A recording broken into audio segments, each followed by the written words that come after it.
Dans la prochaine vidéo, je vais vous montrer comment maîtriser les commandes distance et R. Vous allez trouver l'exercice soit ici sur Moodle, dans les cadres du cours numéro 6. Si vous travaillez avec votre ordinateur personnel, vous pouvez le télécharger à partir d'ici. Sinon, si vous travaillez avec l'ordinateur de l'école, il faut toujours l'ouvrir avec l'AutoCAD. Il faut aller dans Public, Arpentage, étudiant, les modules, module 9, votre groupe et les cours correspondants. Dans ce cas-là, c'est dans les cours numéro 6 et l'exercice s'appelle DAO, distance et R. Alors, on va ouvrir l'exercice, on va lire les consignes, vérifier si les coordonnées sont exactes. Bon, il y a quelques fautes d'orthographe probablement. Effacer la lettre O pour oui ou non. Ok. Donc, je vais prendre un petit peu d'avance là pour vous montrer comment faire cet exercice. En fait, il faut vérifier les coordonnées de ces points-là, s'ils sont vrais ou pas vrais. Donc, comment vous pouvez faire ça? Vous pouvez aller ici dans Modification, Propriété, puis cliquer sur votre point. Ok. Qu'est-ce qu'on voit dans cette palette-là? Ça s'appelle une palette en fait. C'est les propriétés générales de l'élément, de l'entité AutoCAD. Entre autres, vous pouvez voir les coordonnées ici, à la fin, dans l'onglet Géométrie. Fait qu'on voit que les coordonnées qui sont affichées sur l'écran sont vraies. Alors, qu'est-ce qu'on peut faire ici? On va faire Escape. On va sélectionner la lettre N, puis on peut prendre la petite efface ou tout simplement la touche supprimer pour supprimer la lettre N. Ok, donc supprimer ou attendez, pourquoi ça marche pas? Supprimer. Ok, on va faire la même chose pour le point ici. Vous voyez, je suis toujours dans l'onglet de propriété. Alors je vérifie les coordonnées 4.2 et 10.39. Ok, donc je vois que le Y est bon, mais le X n'est pas bon. Alors je peux dire que les coordonnées qui sont affichées ici ne sont pas bonnes. Je sélectionne la lettre O et je pèse sur la touche supprimer de mon clavier.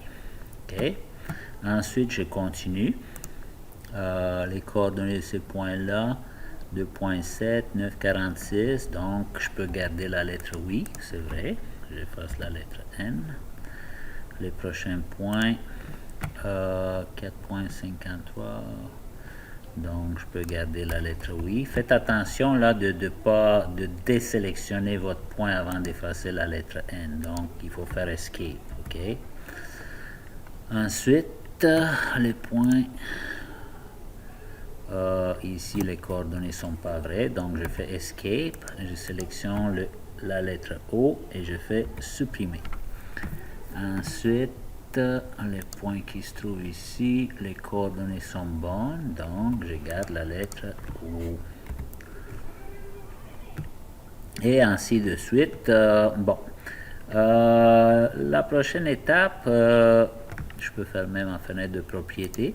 Dans la prochaine étape, il me demande de vérifier si les distances sont exactes. Effacez la lettre oui ou non en fonction de votre réponse. Donc pour la commande distance, pour savoir la distance entre deux points, vous tapez tout simplement DIST. Ok, DIST, c'est une commande. Et ensuite, il vous demande le premier point. Il est très important d'activer l'accrochage aux objets tel qu'on vu dans l'exercice précédent. Donc, je m'assure que l'icône ici est bleue et que c'est activé pour l'extrémité. Okay? Donc, je clique ici et ici. Vous voyez, la distance s'affiche déjà sur l'écran, okay, en pointillé. Mais vous pouvez aussi le voir ici dans la ligne de commande. Si vous voulez voir en fait une liste de qu'est-ce que vous avez fait, tout ce que vous avez à faire, c'est de peser sur la touche F2. Et là, vous voyez ici la distance, donc 2.412. Alors, la distance qui est écrite ici est bonne. Je peux effacer la lettre N. Je les sélectionne et je pèse sur la touche supprimer sur mon clavier. On va faire la même chose pour la ligne qui se trouve ici, donc DST, entre ces points et ces points. La distance, c'est 1.38, donc la distance qui est affichée ici est fausse. Alors, j'efface la lettre oui. Ensuite, la prochaine ligne, c'est entre le point ici et le point ici. Okay. Vous pouvez toujours peser sur le F2 pour voir la liste au complet. Donc, F2 pour voir qu'est-ce que vous avez fait. La distance 1.4664. Donc, on voit que le monsieur qui a fait l'exercice, il a fait exprès là pour mettre un 1. Ici, on a là. Alors, j'efface la lettre oui. OK. Bon, je continue. Maintenant, on va vérifier de superficie. Vous savez là que en tant qu'arpenteur, c'est très important pour vous de mesurer de superficie. Alors, comment on fait pour mesurer la superficie? C'est avec la commande R. Donc, vous inscrivez tout simplement R à la ligne de commande. Vous vous assurez encore que votre accrochage aux objets est activé, puis que la bonne fonction est activée. Donc, dans ce cas-là, l'extrémité aux objets. Alors, je vais aller dans sens horaire. C'est très important d'avoir une stratégie là, pour ne pas se mêler. Okay? Vous pouvez aussi aller dans le sens anti-horaire, mais d'habitude, tout ce qu'on fait en arpentage, on essaie de garder le sens horaire. Alors, je vous recommande de le faire. Okay? Excellent, j'ai fini. Là, je peux peser sur Enter pour confirmer que je veux la superficie totale. Donc, je fais Enter. Et je fais F2 pour afficher l'air. Okay? Donc, ici, je vois l'air et le périmètre. Alors, on va vérifier les informations. Tout a l'air correct. Donc, je peux garder la lettre oui. Et j'efface la lettre non. Je sélectionne la lettre non et je la supprime. OK? Bon, ici, j'ai une petite note que cette polygone-là, c'est un objet en fait. Vous allez voir, c'est plus facile de calculer l'air quand on parle d'un objet ou d'une polyline.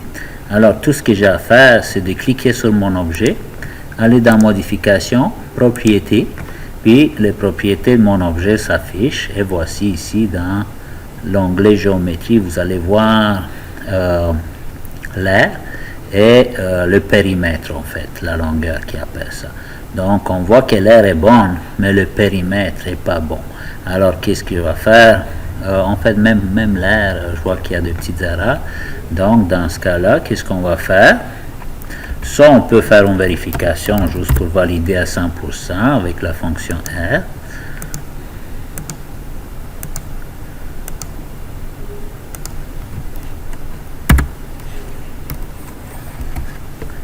OK. Donc, ça me donne la même réponse que la barre de propriété. Alors, dans ce cas-là, je vais effacer la lettre oui et je garde la lettre non. Maintenant, qu'est-ce qu'il nous demande ici pour calculer l'air de cette figure-là? Il nous demande de faire une région avant. Alors, je vous dis que nous, en arpentage, on n'utilise pas souvent cette fonction-là. Donc, qu'est-ce que je peux faire pour calculer vite l'air de cet objet-là? Je pouvais créer une polyline avec. Comment vous faites pour créer une polyline? Tout simplement avec la commande Polyline Edit, okay, ou le raccourci PE, ça veut dire Polyline Edit. Vous l'avez vu dans l'exercice avec les polylines. Vous sélectionnez la première ligne, okay, vous le transformez en polyline, puis ensuite tout ce que vous allez faire, qu'est-ce que vous allez faire? Vous allez joindre les autres éléments à votre polyline. Et comme ça, toute cette figure-là devient un objet. Okay? Donc, regardez maintenant si j'ai la sélection, c'est un objet. Si je vais dans Modification, si j'ai la sélection, ok, j'ai la sélection, je vais dans Modification, Propriété, puis là, ici, je peux voir l'air et le périmètre. Ok, donc tout ce qui est affiché ici est correct. Alors, je peux effacer la lettre non et je peux garder la lettre oui. Donc, voici, c'est ça qui conclut l'exercice sur l'air.